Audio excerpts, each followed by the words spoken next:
Hi, everybody. Welcome. I'd like to introduce you to Cathy McKillip. Cathy McKillip is a retail expert with Management One. The other day, we were just chatting about the fears and the uncertainty that retailers face all the time. They're in the business to take risks, and they feel compelled, and as they should, to grow and build their businesses. And yet there's a lot of reasons, or there's a lot of ideas out there that can stall them or prevent them from moving forward. And Cathy was talking to me about some of her clients and what she was working on and how she has dealt with that. And I thought it would be great to hear it from her instead of from me. So Cathy, why don't you introduce yourself? Tell us a little bit about who you are, where you came from in your journey. Okay. Great to be here. Thank you. Well, as you said, I'm Cathy McKillip. I'm the founder of Retail Profit Makers. And I started in retail back in 2008, right before that big recession, if anybody remembers that one, and the big crash and all of that. I wasn't paying any attention to that because I was going to open my store coming out of the corporate world. So I was a corporate dropout, corporate burnout. I was at the height of my career and just wasn't having any fun. And opening this, or buying actually, an independent retail store looked like a lot of fun. And I was just like, how hard could that be, right? You know, you go in, you have fun with the merchandise, customers, looked like great fun. So I wasn't paying any attention to any of the indicators that, you know, something big might be happening, like the big crash of 2008. And I opened my retail store, and I really, truly didn't know anything about retail. I just thought it was going to be super easy. And I went from the software industry, where everything was super high tech. I was a vice president there, so I managed everything with data. And I went overnight to a store that didn't even have a point of sale system. And so I was completely flying blind. So, of course, the first few things I did was get a point of sale system and start to learn about retail. So I became a student of retail. And I found, thankfully, Whiz Bang Retail Training and went to their Retail Success Summit. And Mark may not even remember this, but we were in the hotel. There's that Marriott hotel where near the summit. And I was by myself. I was new into retail. Well, this was probably by year 2 or 3. And I was just eating breakfast, and you and Evan were at the next table. And one of you, I believe it was you, said to me, "So how's your business?" And so now, you know, I'm 2 to 3 years in, and honestly, I was not making the money I thought I was going to make out of this thing. And I said, "Well, you know, it's okay." And then you said, "How's your cash flow?" And then I had to be honest and say, "What cash flow? Like, there is none." and so you pointed me to a retail expert, and we went from there. And that's when I started working with Management One. So that was, I don't remember the year, but I'm thinking it's 2 to 3 years into my retail journey. And yeah, it was probably like 2010 or 2011. Right. You know what? I remember that. When you said it, I'm trying to think. Yeah, having breakfast with Evan. Evan was, my partner who helped me build Management One. So yeah, I remember that Whiz Bang session. Yeah, and so inventory management and planning was the missing link for me. So when we started working together, I worked with Kathy Wagner, and when we started through the process, she would point things out to me, like, and she would point things out to me that I absolutely believed could not be true. And I would leave our meeting and I would go into the store, and darn if it wasn't true. She'd say, "You have too much XYZ." And I would be like, "No, I don't." And I'd go out there and look at the sales history and dig a little deeper. And that is when I fell in love with inventory planning. Because I was like, here is a tool that I didn't have before that tells the truth and that is different than what I trusted, which was my gut. Right. And so I started working with Cathy. And the other thing was what I loved about those days, and as my business started to grow, so we right-sized my inventory, that started bringing in more new and fresh.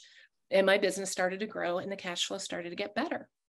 Right. And so then, you know, she challenged me to take some risks and I swore I was never going to sell sewing machines. And she kept challenging me and finally one day she said, when are you going to quit talking about it and do it? And voila. So that spurred me into action. And I built a sewing machine dealership from that, which hugely impacted my life in a fantastic way. So fast forward to probably year 10, I think it was year 10. I was out of my business for 4 months due to some health things. And it made, not only did we make more sales, but we made more profit than ever before in that year. And that's when I was like, this business doesn't really need me. And I started my coaching business. So yeah, that's a great story, because you came from a world where you probably did a great job teaching other people what they needed to do. And one of the big mistakes that founders of any business, entrepreneurial business, make is they make the whole business about them and dependent on them, and they really don't have a way to exit. So I mean, that could be a whole nother conversation and a whole nother discussion, which I'd love to have with you. But continuing the conversation, I just had to take a little sidetrack there. Okay. Yeah. So in that last year, once I realized, oh my gosh, my team can have better success without me because we've built the foundation and they know what to do. Maybe I could teach other people how to do this, because I thought, okay, we're doing it, but could I teach other people? And so I got a couple of clients, and at that time I wasn't a retail expert with Management One, but I was teaching them about independent retail. And what I found was, sort of like in corporate, I really loved developing people's careers. Here, I was able to help people see what they couldn't see, take some risks that maybe they didn't want to take, and see the results. And I started getting more jazzed about my clients' results, because I wasn't the one doing it. So I wasn't sure if it was going to work or not. And I was like, wait a minute, I love this. So my business was highly profitable at that point. It was a perfect time to sell it. And so I put it on the market, and I was like, well, let's see, if it sells, great. And if not, I'll keep it. There's nothing wrong with it. And it sold in about 6 months, right before the pandemic. And so I still feel so grateful for that move. But so then, during the pandemic, I really had the opportunity, because I didn't have the store, to really work with people day by day by day through all of that pandemic fear, and helping them build these fabulous businesses in a different way. And we had so many issues to figure out, and it was great. I loved it. And so that's why I'm still here. So let's talk a little bit about, when you start working with clients, what are some of the, the one or two most difficult challenges you face, in coaching them, working with them, helping them to overcome those fears? Okay. Yeah. The biggest. In the same way that Cathy just challenged you, when are you going to just do it, right? Right. But she waited till it was the right time to do it, which is also important. Yes, she absolutely did. Had she hit me with that in the beginning, when I said I will never sell sewing machines, right?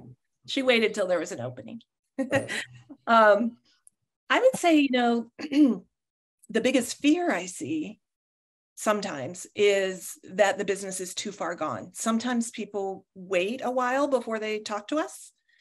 And they're worried, they're in such a cash flow crunch or heavy debt that it's too far gone. And but what I love about our process, our Management One process, is that we do that financial analysis up front, and we tell them the truth, right? Whether we think we can help or not. Thankfully, I've only had one in now 4 years that truly was too far gone. Yeah. And then, we lay out how we're going to get there, but it is a process. So that's the biggest fear I see, is that it's too far gone. The biggest challenge is the same challenge I had, which is, as a retailer, we're getting so much input from vendors, from employees, from customers. And we synthesize all of that before we have data and trust our gut. And for the most part, it works pretty well, right? So there's a challenge in learning to trust the data, because when Cathy showed me my first plan, or many plans after that, and then later I had Beth Carroll, whenever they would point out something to me, the biggest thing I had a hard time believing was that there was more opportunity in, Right. in certain categories or, and so, when they would challenge me to like, go for the opportunity, and I would do it and it worked, that was like gold. But it is a challenge to start trusting the data and also start trusting the process. So what I hear you saying is, if you just go by your own gut and what you're looking at, it's not really in a format that allows you to really see the opportunities that are presented before you. So having that organized and sorted in the first place is a huge benefit. So that's kind of the marriage of art and science. The Right. art part being the buyer, the science part is there's things here that you could perform even more magic in art with if you just saw that it was there, right? Right. Yeah. So I call it doubling down, with my clients. I'm like, hey, let's really double down here. And they're like, what? No. And I'm like, just trust me, try it. If it doesn't work next month, you can tell me I was crazy. And then sure enough, we see the sales grow. So, well, that's I don't want to gloss over what you said. This is a progress monitoring process, right? Because you're working with them every month, you're looking at their data every month. So you're helping them see the results of their own decisions. And that in itself, how does that play out in your working with them? And how does that, that kind of participation help overcome some of their challenges? Yeah, as we're working through that, like, people will say to me things like, I've got to get all of this in right now, or, and then I keep saying, trust me, there's always inventory somewhere, right? Like, right. You do not have to. And as they try that, usually through one season, and see that the sky didn't fall, and that, yes, they can always get inventory, but they have more money in the bank, that's when I see the shift. Does that answer the question? Right. Right. Yeah. Right. Like, it's a mindset shift where, okay, it is an art and a science. And now I see how the science piece of data fits in with my art of being a great retailer. So when you started by saying they're listening to a lot of other people and they're being influenced in, how does that process change? Well, my vendors say I need to do this, or, my peers are doing something, and, I have to have more, not less. I mean, talk a little bit about how you deal with those kinds of challenges. Yes, that is a big challenge, because I remind my clients that, the vendors have a sales quota to meet. They are not rewarded on my store's profitability. The only person rewarded by the profitability is the owner, right? Right. And so who do you want to reward? Do you want to reward yourself, or do you want, your sales rep to take another nice vacation by stockpiling this inventory? So I try to help my clients have good, meaningful conversations with their vendors. Especially the sales reps that they have relationships with, because in the beginning, there could be a little bit of a shift in the relationship, because now the retailer is coming to the table armed with more information. Right. And that information may be saying, it might be the same, but it might be telling them something different than what the vendor is telling them. And so I remember having many conversations with my vendors as I started through this process about, okay, you're telling me that this is the best selling thing, but the last, I can show you now the last 2 times or 3 times I bought it, it didn't sell through for me at a margin that is sustainable. So what can we do about that? Can you give me some free product? Can you come and do an event for me? How can we boost up that margin? Because I'm not going to just buy another markdown today, right? Right. Those are great examples. How did you get your clients to recognize that they didn't need that, the flow of inventory was more important than how much inventory they had? That really, I get them to see it by mainly my own experience. I share my story all the time that no customer came into my store and asked me how come I don't have as much inventory as I had before, until I had reduced it by half. Wow. And so, no one noticed. now what I coach people is make sure you don't ever have empty spaces, right? Take the fixtures out, rearrange, keep it looking full. And honestly, they never noticed. Right. So when you, and I had a whole lot more money in the bank, so I was happy. yeah, right. So, so talk about a little bit about how you strategize with your clients when you do those kinds of things, because, people tend to think about, I have a store full of inventory, but you really break the store down into lots of little businesses, right? Yes. And so when we find, mainly I usually focus on where there's more opportunity. And then sometimes there will be comments like, well, I don't have enough room to bring in more of that, or sell more of that, or sell the adjacent products to that. And so then I flip to, okay, well, let's find out what's not performing so that we can make some room. And then we look at those low performers and start closing out of them. So when you talk about low performance, you're talking about vendors, classifications? Yeah, usually classifications, Right.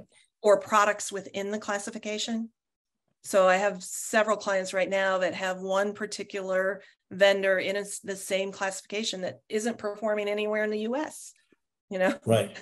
Or at least among my clients. Right. Well, you have a pretty good view of that, right? You have a Yeah. window. So, you have enough clients and enough locations to have a pretty good idea of what that is. Yeah. And so then talk about how do we exit from that in a way that isn't just dumping it. Can we bundle it and make it make something else sell better by right. adding this on? So we just work through a lot of different strategies. So a lot of problem solving, a lot of strategizing, but all based on looking at data. So if you take a look at how long does it take a client to go from, panic and fear to, okay, I'm going to trust you because I'm paying you and I hope you're right. And you did this yourself. So you've got some, you have some money in the bank with them, where they believe you. But where does it come where they get hooked on it, that they really begin to see that, that there is a way here, there's a way forward that's profitable, that can make me, not just live from paycheck to paycheck or juggle my bills, but actually have a lot of money in the bank where I can, take some additional risks and bring in sewing machines and do other things. What's that? What's the turn on that? Well, I would say, like from in the first 3 months, it's still like the dating phase, right? I like that. We're getting to know each other and they're sort of maybe trusting, but not completely. That 3 to 6 month phase, when we can really start to see some difference, because by 3 to 6 months, we've started to move out some dead inventory, starting to bring in a little bit more new and fresh. Things are usually starting to change, but maybe not rapidly at that point, sometimes rapidly, but not always. And then it kind of just starts, it's like a snowball, once they see, oh my gosh, that worked and I could pay these bills, what else can we do? And that's what I love. They're like, the enthusiasm kicks in. Right. They're eager to talk about what else can we do? What else can we, how else can I grow? What services can I provide? Do I need another location? All that stuff. Right. Well, they start thinking creatively, and that you're right. dealing with a whole different type of retailer than one that's thinking about their entrepreneurial spirit is kicked in, and they're not in survival mode anymore. They're in, opportunity mode, which is just a fun place to be. Can you just give some, you work with a lot of clients, but, just so everybody can hear that, this isn't unique. This happens all the time. Right. Right. And I think that's why what has been so fascinating about this experience coaching for me is, I had a pretty high confidence that I could fix my business, but I didn't know that I could help other people. Right. And so that's what I really love. And I'm not the only one. How many affiliates do we have, or retail experts?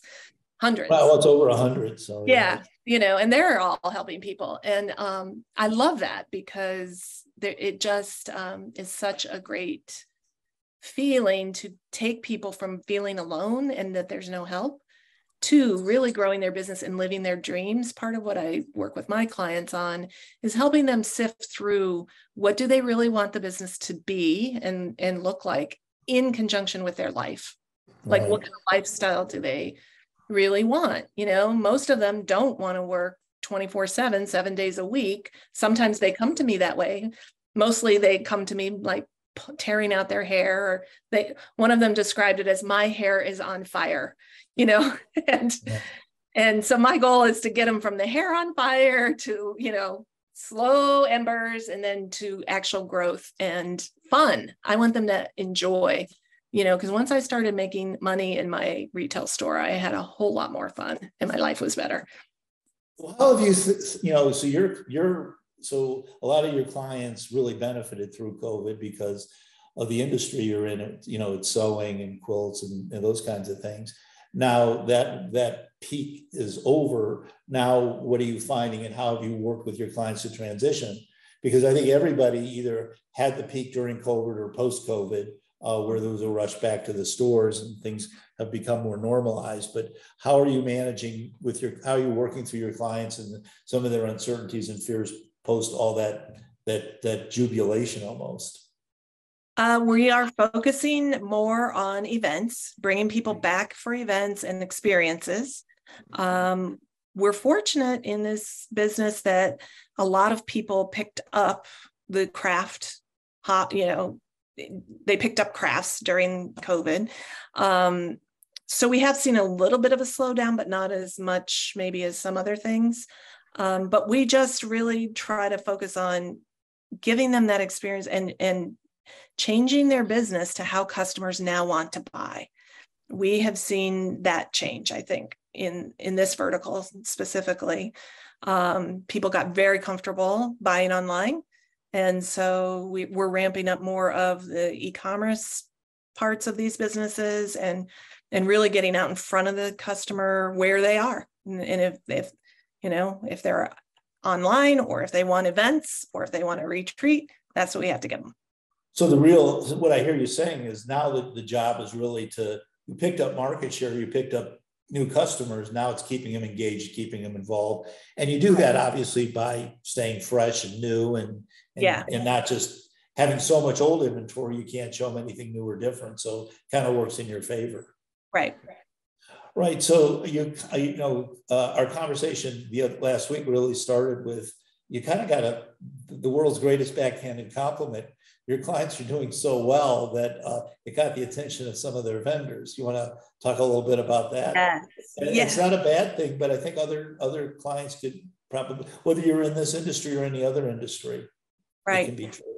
And I do consider it a compliment and an opportunity. And I have a little bit of a follow-up. So I'll tell you about that. You don't know this part.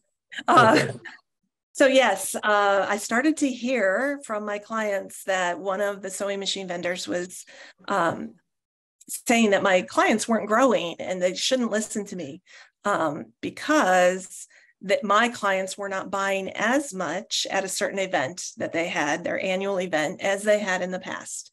And why is that? Is because we have an inventory plan that tells us exactly when we need inventory, and we were following it. And it was like the biggest gift, because I didn't know if all of my clients would really go there and do it, but they did. They all stuck to the plan. And so I was so happy. Well, you made them a lot of money. Why wouldn't they, right? Well, right. Know. But even so, you get pressured and so anyway, they held firm. And what that did was, so then I heard it in another part of the country and I'm like, what in the world? Well, since I talked to you, Mark, have reached out to this vendor and talked to the vice president of sales. And we had the best conversation I have ever had with a vendor. To really, I was able to tell them that my clients are in fact growing. So what they were saying is not true.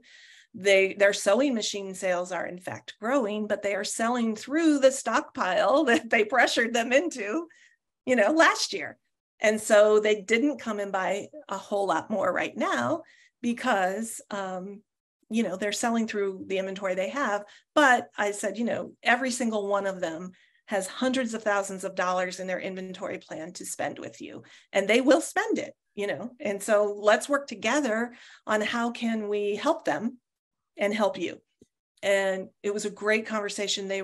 Luckily, this person is new to this industry And she's from big box, very familiar with data and data-driven planning. And she was like, oh my gosh, this is great, because over time, it will only help them be more successful. And so you are not the enemy, you are their friend. And she invited me to come speak next year at their conference. That's fabulous. That's great. That's a great story. Yeah. And by the way, I had no idea that this was.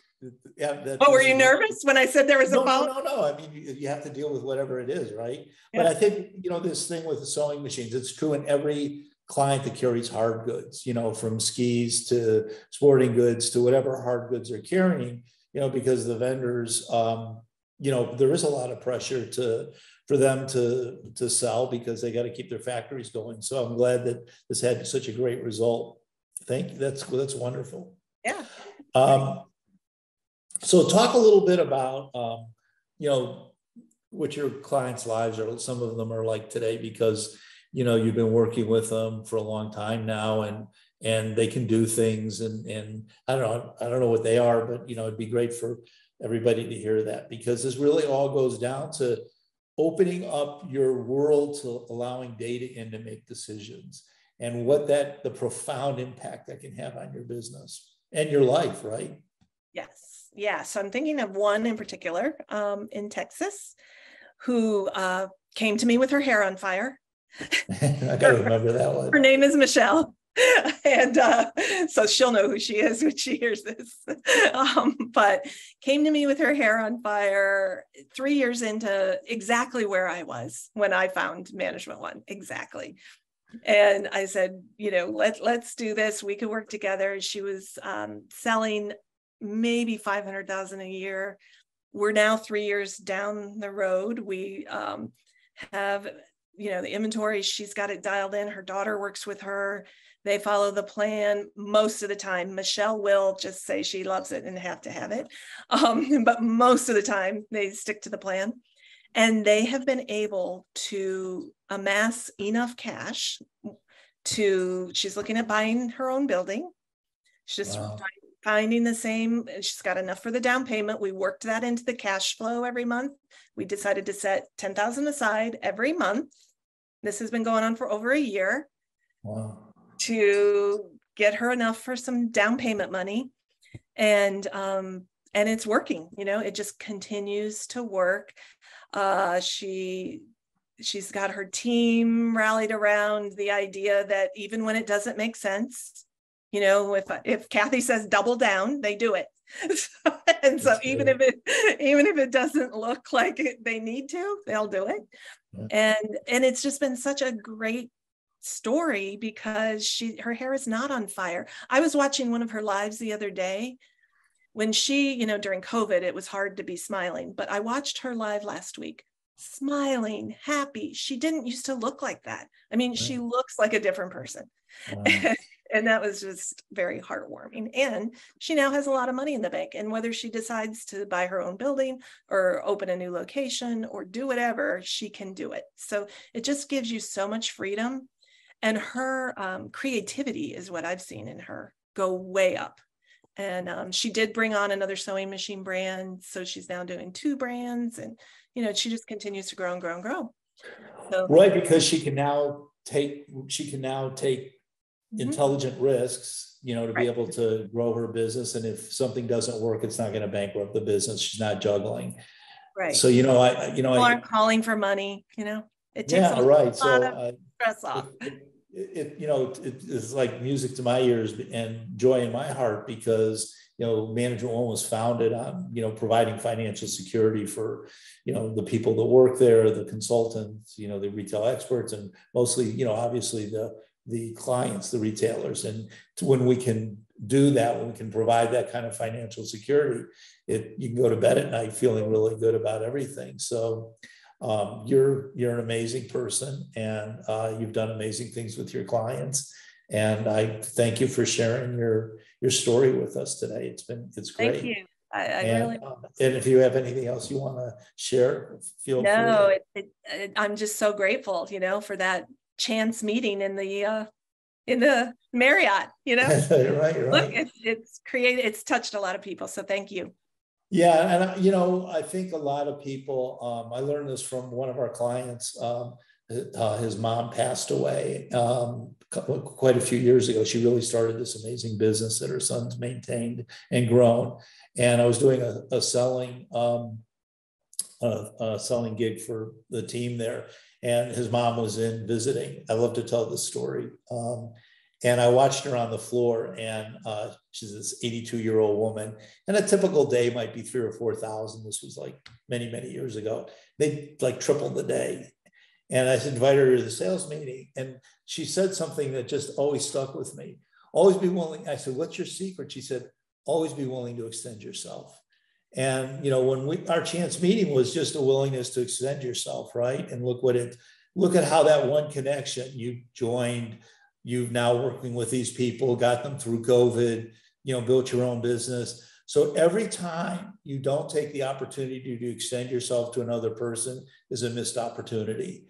And you just have to be, that's part of the risk of life, but you never know who you're going to meet, how they're going to influence you, how they're going to change you. And so, I guess my message at the end of this would be, don't be afraid of anything, right? Just don't let uncertainty and fear rule who you are or what you can be. So my last thought is, when I look back over my experience and journey, is that I've always sought out ways to create conversations and to build bridges and opportunities. And I've just always found out that works better than shutting down or not taking a risk. That has always worked out the best for me. Well, it's magnificent advice and a great way to close out this interview. Thanks so much, Cathy. Thank you.